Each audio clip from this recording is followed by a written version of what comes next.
Yeah. Welcome back to the second episode of The Big Picture, where we talk to some of the smartest minds in the Indian markets and pick their brains about the biggest trends shaping the Indian markets. I'm your host, Bhavya Dua. Well, now the budget is out and we know what changed, and we've all processed our emotions. But what does the budget mean for the Indian economy and the stock market? Is it positive, less positive, or slightly negative? So, to understand that and explain that to you, in this episode, I spoke to Sankaran Naren, Chief Investment Officer of ICICI Prudential Asset Management. He's one of the most seasoned names in the Indian mutual fund industry with decades of experience in various roles. In his career, Naren had pretty much seen the entire history of the Indian markets across multiple cycles and is perhaps known for his contrarian style of investing. So, let's understand his big picture view of the markets and the economy. I do not see any problem in the budget. It is not the economy which is the problem. It is the stock market over enthusiasm which is the problem. Very, very big loss ahead of your investment is the biggest positive. Don't become a full-time investor. Be a part-time investor. Do something else to make money on a monthly basis. And this will give you super part-time returns. 10% appreciation, you're going to book some profits. Whenever there's a 10% depreciation, you buy some stocks. If you're able to do that, you won your battle. All right, a very warm welcome on Big Picture, which is presented on Markets by Zerodha. And as the name suggests, in this episode, we're going to be talking about the big picture view and the big picture analysis of the Indian economy, of the Indian stock markets. And since we are talking right now after the budget, a big picture post-budget analysis of what really matters to the retail investors from this budget right now. So before we begin in about the budget analysis, I would want to start with markets. You're perhaps known to be the best contrarian investor and known to bet on the beaten down themes in the market which have a potential to turn around. Right? So in a market where everything seems to be going up and there's actually nothing that's beaten down, how are you feeling emotionally about this bull run?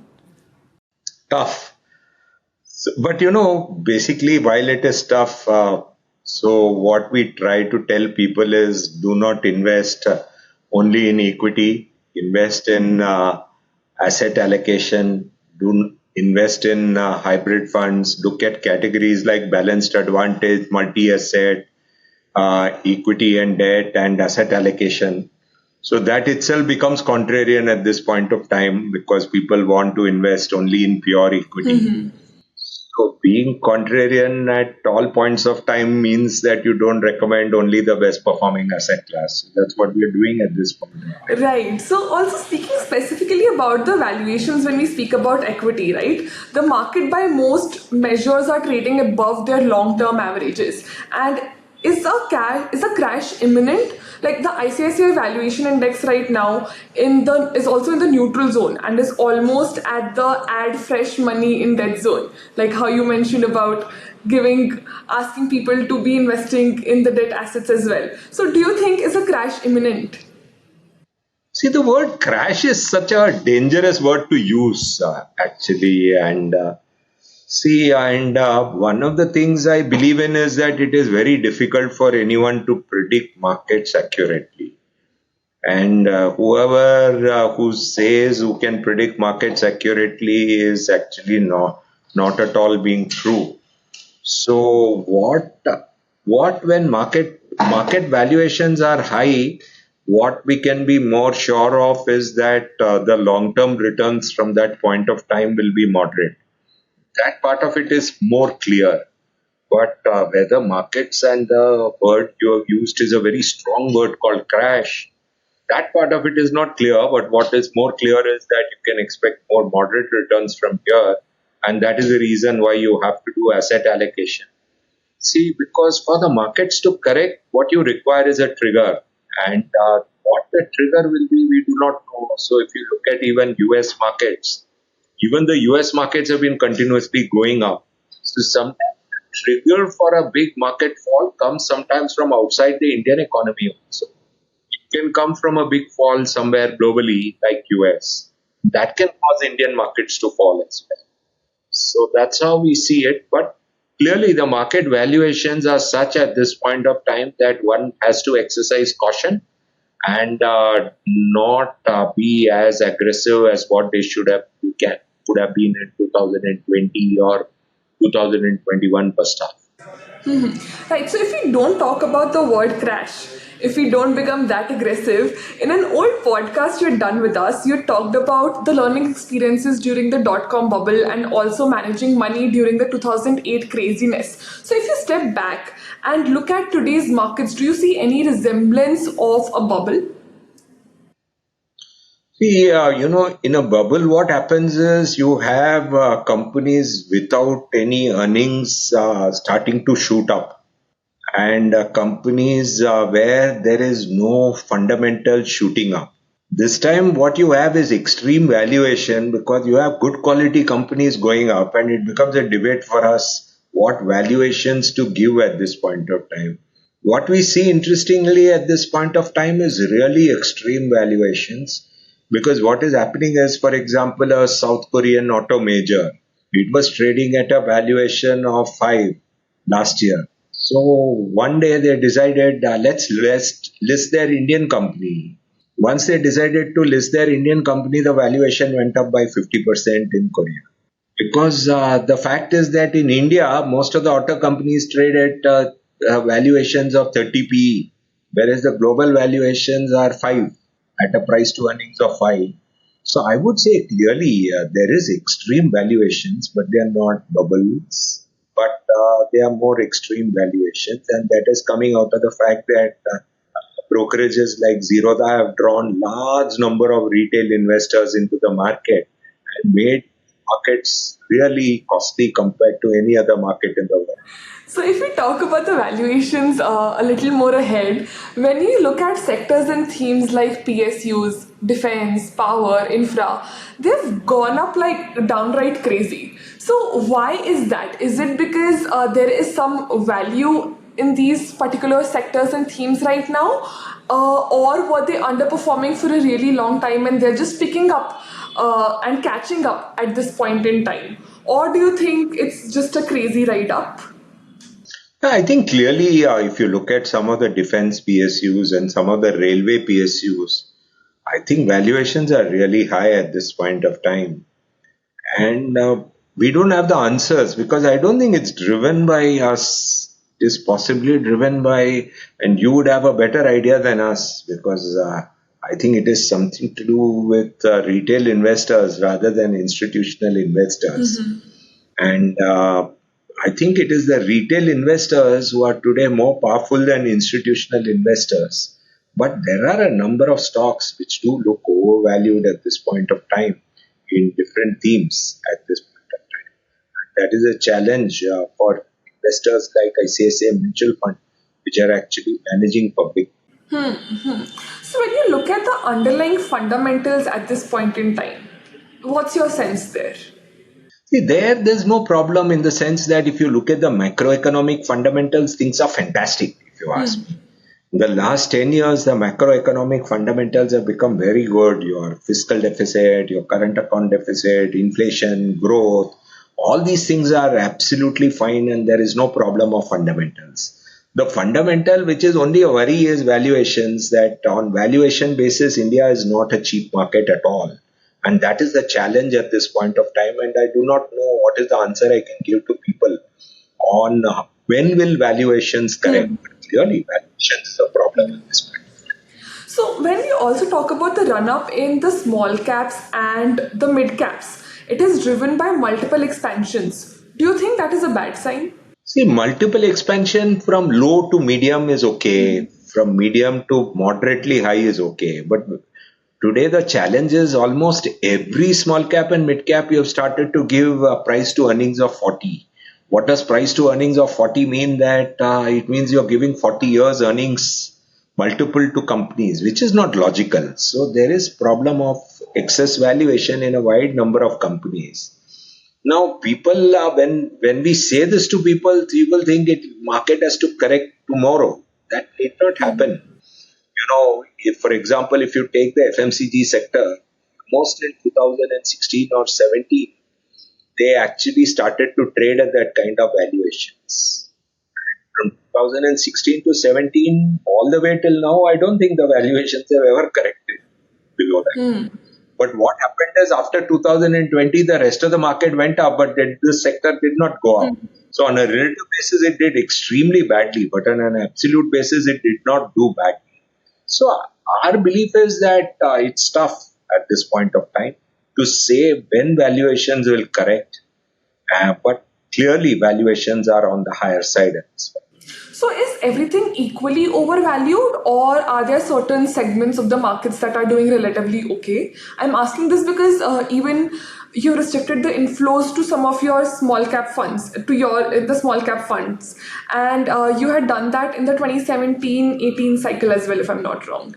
See, clearly small cap and mid cap is a bit more overvalued than large cap at this point of time, and even in mid cap and in small cap and in large cap, you will see pockets where valuations are very high, and some pockets like some of the banks, financials, etc., where valuations are more reasonable.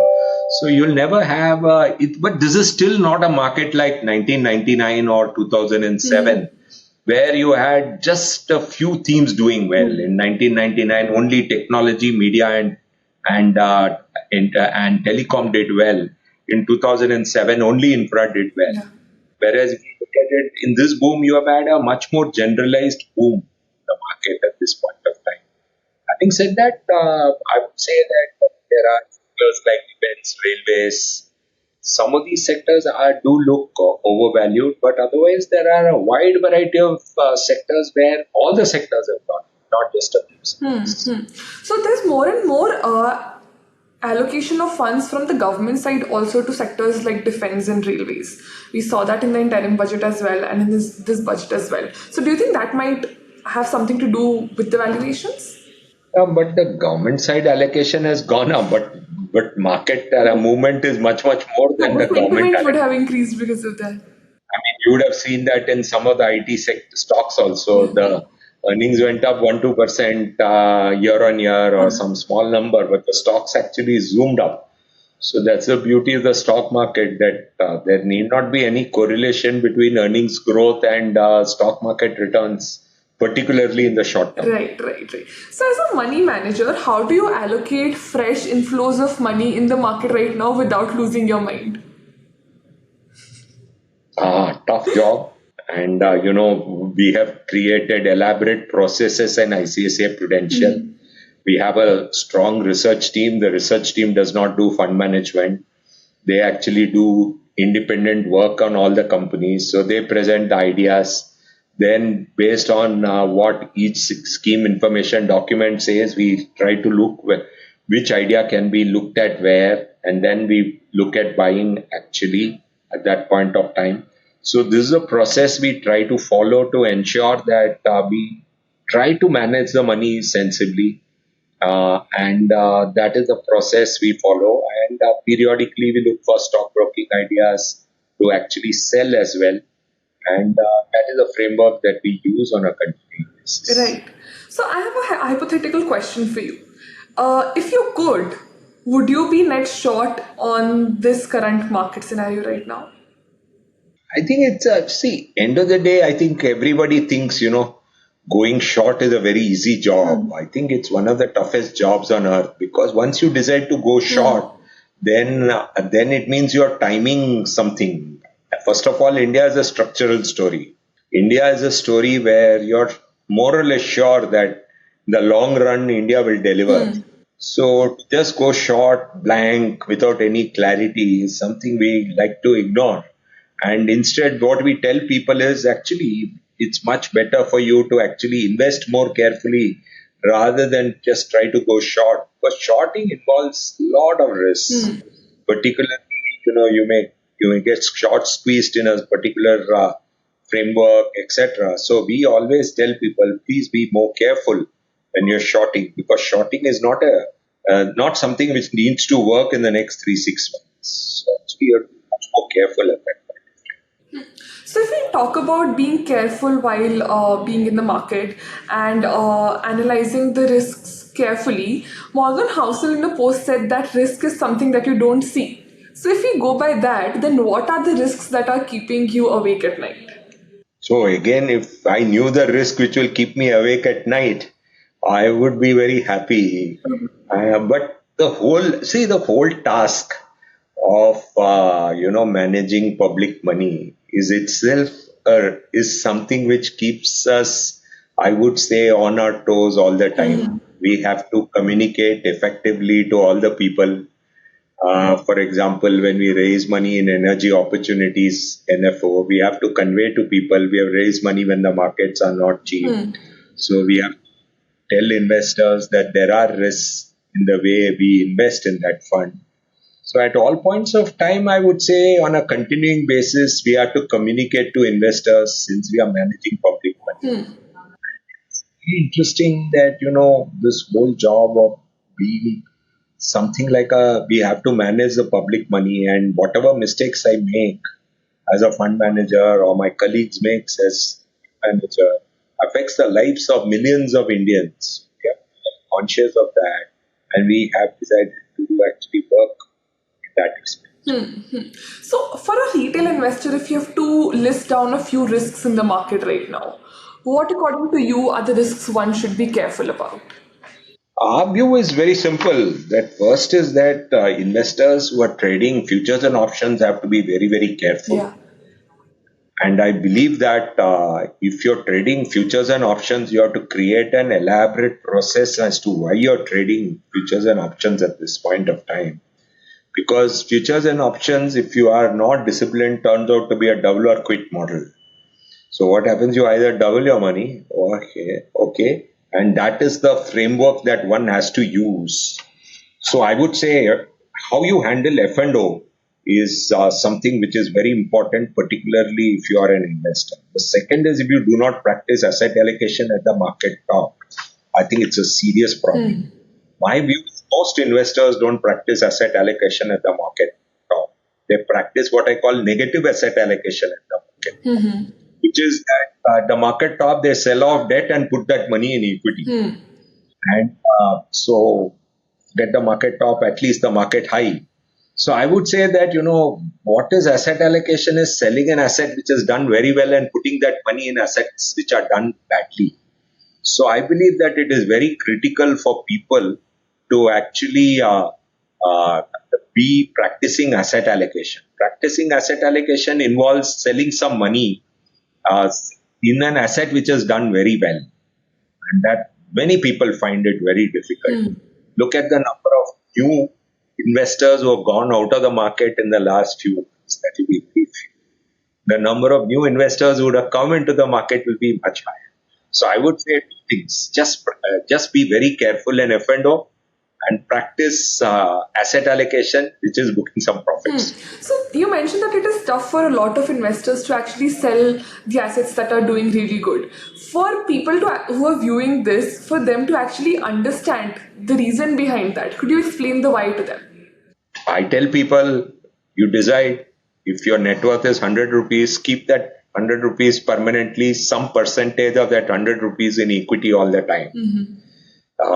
Let's say 60%.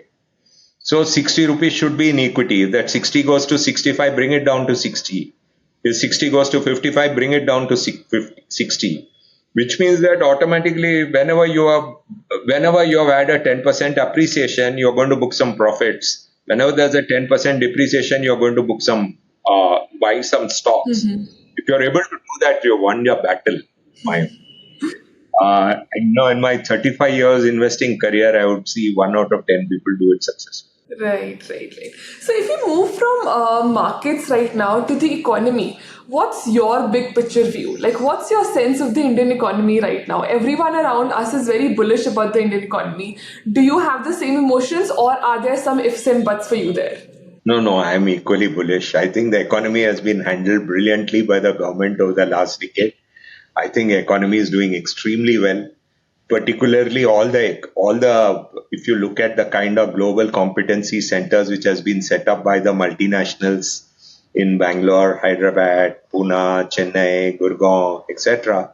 I think we have had one of the best economies where services exports is booming.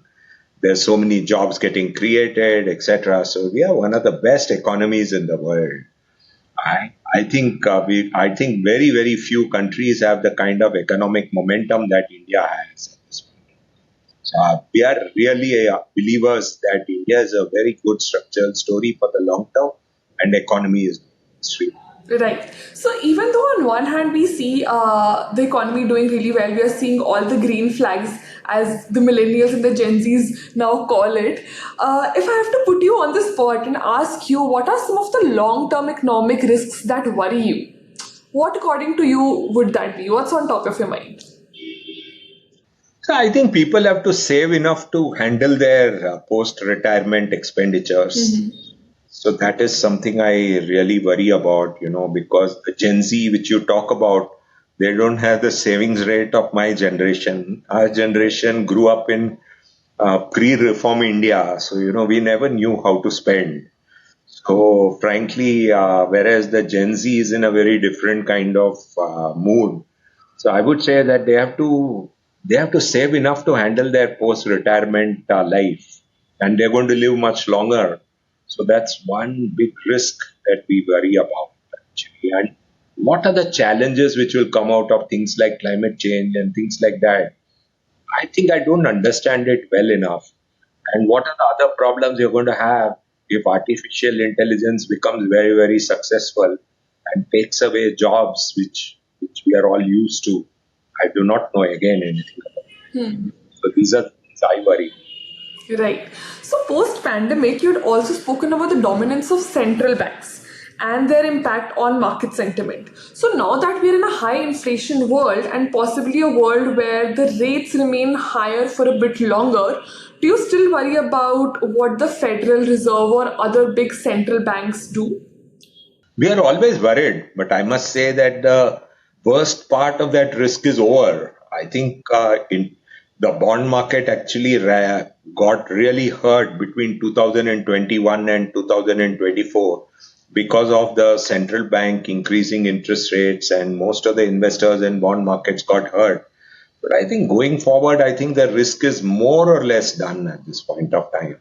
And I do not see that risk from here on being as high as what I've seen from 2021 to 24. Right. So, in that vein, how would you rate the budget? Like, what are the goods, what are the bads?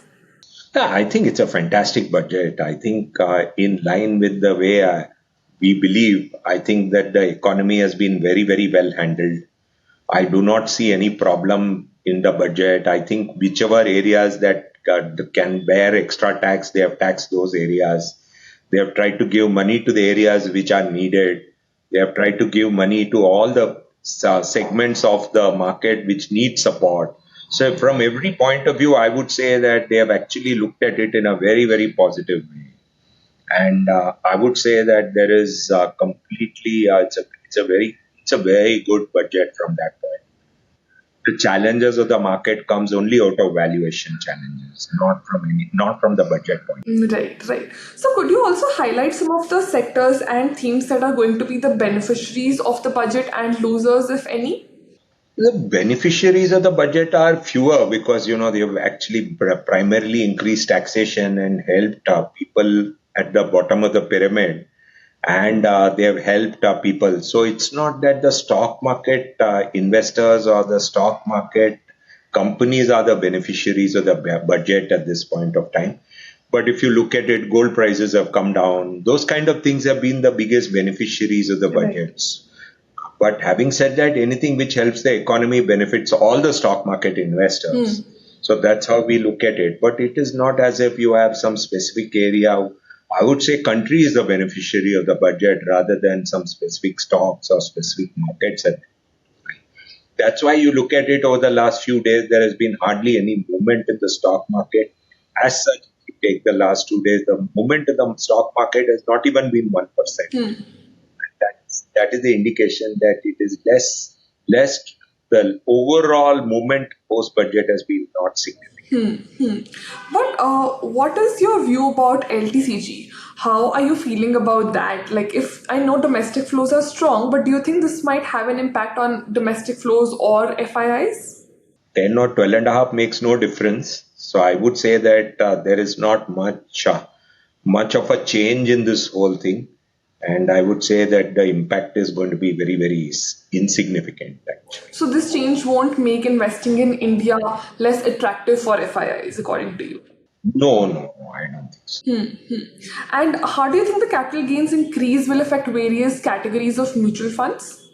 I think the kind of benefits that they have given to fund of funds and all those funds which are primarily invested outside debt is likely to broaden the investment universe for mutual funds and give big support to the mutual fund industry to actually try to get more customers into many of the areas as outlined by the government and broaden the entire investment horizon of the customers. So you think the budget was more or less in line with the expectations of different industries? Absolutely, obviously, every investor would want to have no tax, nothing, just giveaways, but that can't be the objective given that government has to handle so many things. So, from that point of view, I would say it was a great budget given the limitations of where the government stands, and it is a budget which furthers whatever the government has been trying to achieve in the interest of growth and balance in the long term. Also, I'll be moving back to the markets bit again. And at this point, looking at what the investors should and should not do. Even though we have discussed as to how futures and options can be a risky bet for them, but if when there are things going up and down like crazy, and the investors are feeling all jittery about what they should really do, what is it that apart from this you would ask them to not do in the current market? As I mentioned, not be leveraged, practice asset allocation. I'm really worried that there are people who could be leveraged in the market. Uh, I've seen the market in 90s when a lot of people ended up getting leveraged at the top of the market, towards the top of the market and getting into trouble. So one should not be leveraged in the market. People should be comfortable financially when they are investing in the market, and they should have enough cash, enough asset allocation rules they should follow for them to be invested in the market. They should treat investing as as a part-time profession and not become a full-time profession. It'd be very tempting for them to think that they should quit their job and focus on investing, etc. Tell people investing is a very good part-time profession, not a full-time profession. So I would recommend investors to stay with their jobs and not say, I want to be a full-time trader or a full-time investor. I don't think it's a good idea. Right. So if someone is really worried about the valuations right now, what are some of the approaches they should take? You have mentioned about asset allocation and how they should be looking at it time and again. But should they also really invest in hybrid funds, for example? Absolutely. I think that is the best way forward to handle the market at this point of time. There is no other way in which it can be managed. I don't think there is any other way in which investing can be managed at this point of time, given the market conditions at this point of time, and equities not being cheap at this point of time. Right. So I think that's the best way to invest at this point of time. Also, considering the start of a rate cut cycle, how are you feeling about long duration funds right now? It is fine, but then India rate cuts are not going to be so deep. So I think whether it is short term or whether it is hybrid or whether it is medium term, the interest rate gaps are not significant. We don't expect any big rate cuts of 1 or 2% from where we are at this point of time. That's not our expectations. Okay. And you've talked about asset allocation and how that is really crucial many times in our conversation right now. But if I have to ask you, what is the simplest way to allocate to debt right now?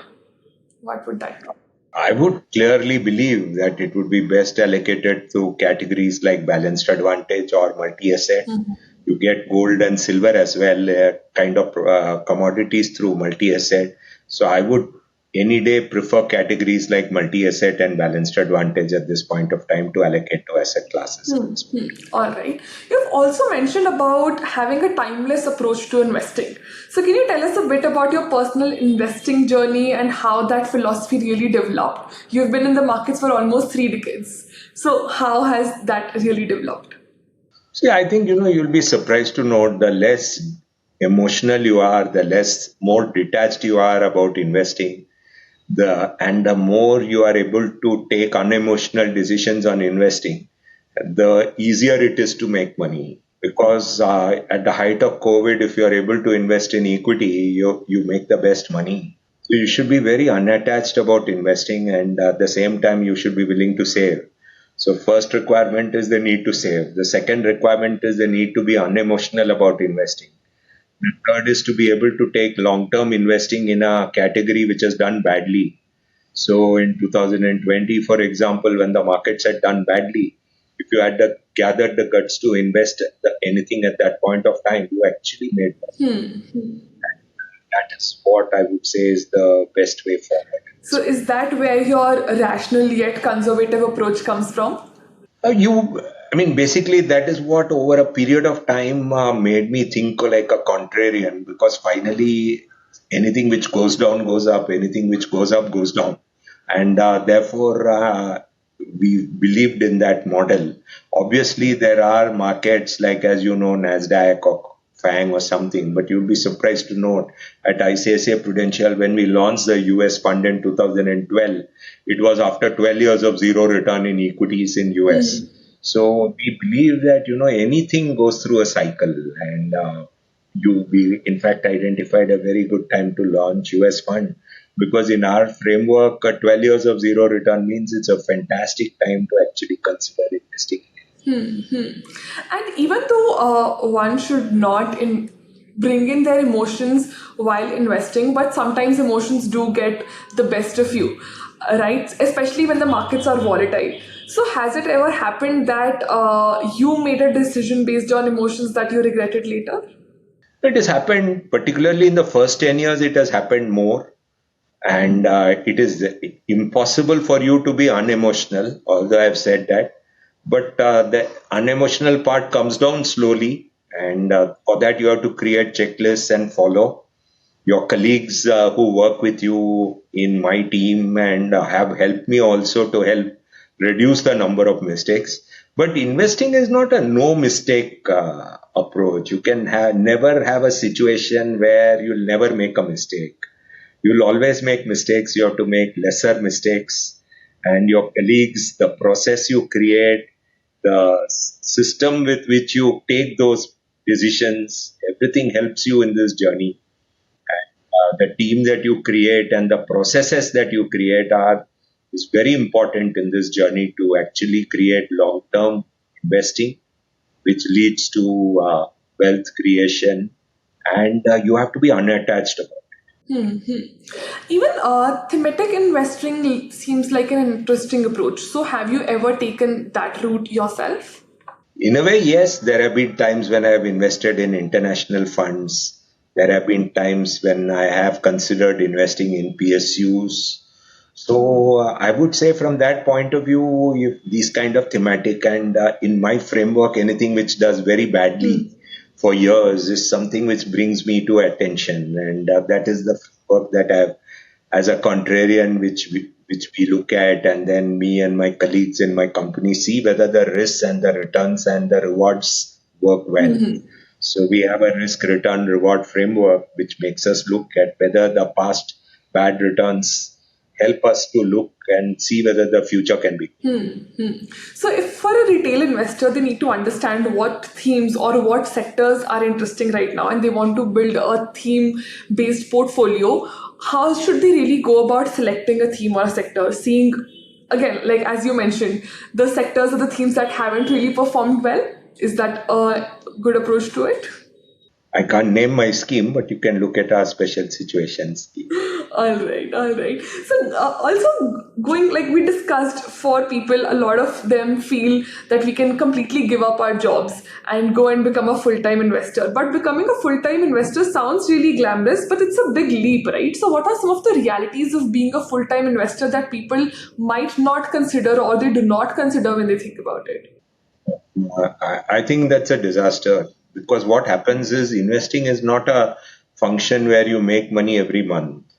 You sometimes make all your money in the fourth year in 1 month, and for 45 months, 47 months, you don't make money. So it's very ill-suited to be a full-time profession. So I'm guiding now people and telling them don't become full-time investors, be part-time. Because for 40, you can be a professor, you can be an artist, you can be a painter, you can be a musician, do something to earn money on a monthly basis and then do investing part-time. That will work for you. Right. And as a person who has been 35 years in the market, my earnest request to everybody is don't become a full-time investor, be a part-time investor, do something else to make money on a monthly basis, and this will give you super part-time returns, but it will come bunched up. It will come 1 year, in 10 years, you will get money, all the money that you needed to make in 10 years. To make you make it full-time, it doesn't work well. That is the learning which I've seen over 35 years. Right. So, on that note, since this is called the big picture, what are, if you have to list down for our audience, some of the big picture learnings that you have had in these 35 years, seeing the markets, seeing the economy, you've seen multiple cycles in these 35 years. So, what are some of those that you would like to share? Especially the Gen Z investors who have a completely different approach to money, investing, saving. I think number one for investing is temperament and not knowledge. Very, very big loss, very big negative return ahead of your investment is the biggest positive. Very, very high return before your investment is the biggest negative. And don't become full-time in investing. Right. And also, before we completely wrap this up, from a big picture view again, even though the economy seems bullish, what are some of the things that a retail investor should be cautious about? It is not the economy which is the problem. It is the stock market over enthusiasm which is the problem. I don't think there's any problem with the economy. So the stock market over enthusiasm means that people have to practice asset allocation. They have to consider the risks in equity investing and move forward. But there is no problem per se with the economy. Right. All right. So thank you so much for being on the big picture with us by Markets by Zerodha. And thank you so much for taking out the time. And well, that is all for now.